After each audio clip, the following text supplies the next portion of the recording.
We all know Deontay Wilder is one of the biggest punching heavyweights in history. Is he the biggest? I wouldn't necessarily give him that accolade, but the guy's got dynamite in that right hand. So it was kind of surprising to see how many people were saying the fight against Helenius was possibly a dive. I think it's a bit of that contrarian energy you get on the internet. One person says something left of field, and then people like to get behind it, like, yeah, let's say something wasn't right here. You just see it so often. You even saw it for, like, Canelo Kovalev. Like, people were saying he carried Canelo for 11 rounds, then got stopped. They're the kind of opinions and mentalities you're dealing with. Nah, man.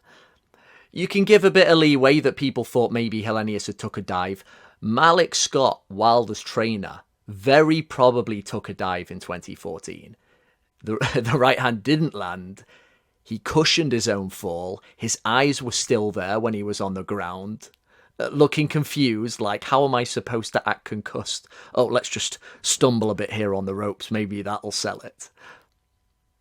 But the Helenius knockout, it happened too quickly, I think, to say it was a dive. His own intentions got interrupted. He was going for a right hand. He got beaten to the punch, and then he falls straight away.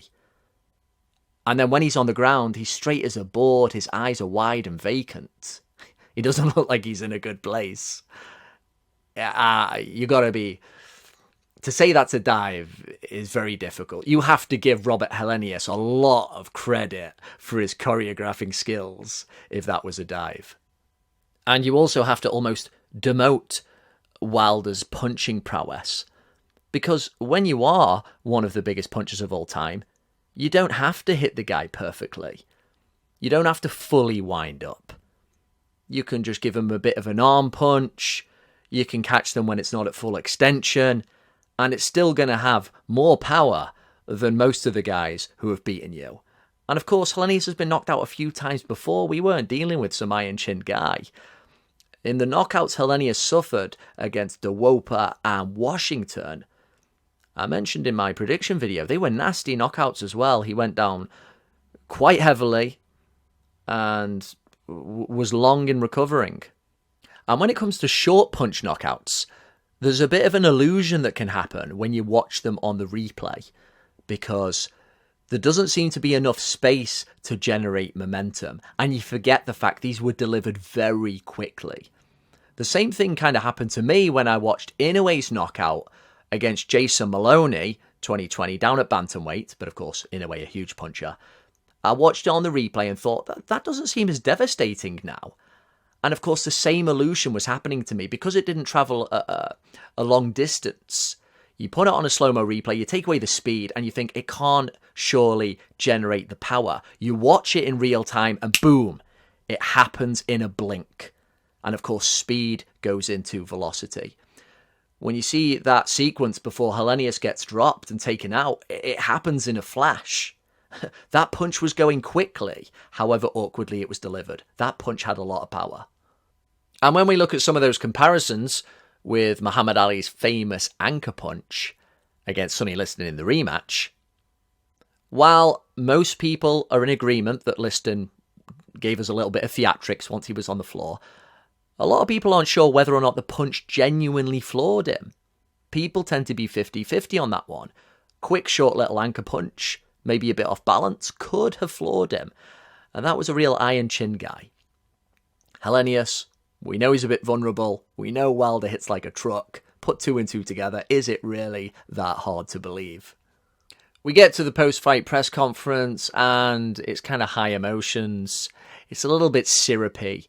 Seems a bit insincere. 1 minute Wilder's talking about, I want a body on my record. Then, oh, we got to love each other, baby. We got to look after. Well, what was of interest in that press conference, I thought, was Wilder's acknowledgement that he's tried to go back, perhaps, to stuff that used to work. Moving around the ring more. He's not a classic boxer. He has his own awkward style. We saw it in his first fight against Luis Ortiz. Very arguably, still his best win.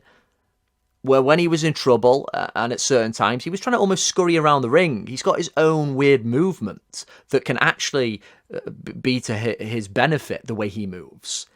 I'd imagine it's the kind of thing that had Manny Stewart still lived, he would have tried to mould that into something.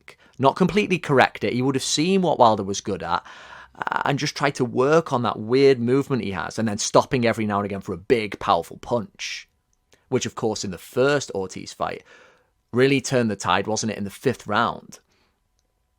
And so, yeah, being lighter works for him. He doesn't need to put on weight. He's naturally powerful. If you go way back to the likes of Bob Fitzsimmons, one of the big pig punchers of all time, he always spoke about, you don't want to bulk up. This is aged wisdom here. You bulk up too much when you don't need it. You're just going to take away from the other things that work for you, which in this case is kind of Wilder's mobility. And now Wilder says he's only going to be fighting for maybe 3 more years. But the benefit to that is that Wilder's always had this style, which I believe is going to age very well. He could maybe even still go into his 40s and be like 80+% as effective as he ever was, because he's low output. He's going to have that one-shot power for a long time. He's naturally athletic, and he's never really going to learn those fundamentals. Anytime you see Wilder go for a combo, it's horrible. There was a moment before the Helenius knockout where he tried to do like a 1-2-3 or something, and it's like he just tried to swat him with his forearms. It was so ugly. You think, why haven't you learned to put together some nice short combos? He's never going to have that ability. But what he does have is often more than enough in most situations. He's got the eraser right hand. He's got his own awkward style. Because he's low output, it conserves his power into the later rounds. And if there is one thing that Wilder is genuinely good technically at doing, it's setting up the right hand. He's landed it in all different kinds of situations. Go back and watch that Spilker knockout. Yeah, he was a bit younger, but the way he just measures him before he comes in, it was a pretty even fight up till then. Boom! Puts him out of there. That was really nicely done. There's like these little short windows where you look at Wilder when he takes you out and you go, that was actually technically well done. You didn't just knock down the walls. The sniper honed in, and then you pulled the trigger. If we get some of those fights like against a Joyce or an Usyk, which of course is being spoken about, you never know if that right hand is going to get through. And if it does, I'd say it's going to seal the deal.